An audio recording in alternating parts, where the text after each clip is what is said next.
काय सांगाल आज महिला मोर्चाच्या वतीनं आंदोलन केलं जातं काय नेमकं?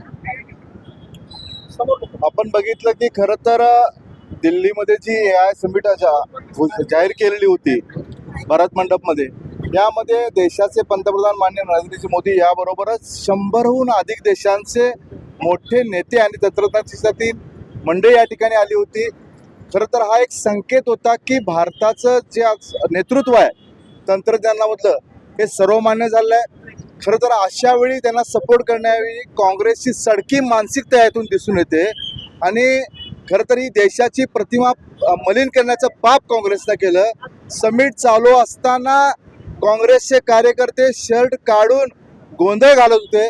त्यामुळं काँग्रेसनं याची माफी मागितली पाहिजे आणि खरं तर देशातली नवीन जनरेशन हा सगळा प्रकार बघत आहे आणि काँग्रेसला कधीही माफ करणार नाही. लोकशाही मराठी ऐका, पहा, जागरूक रहा.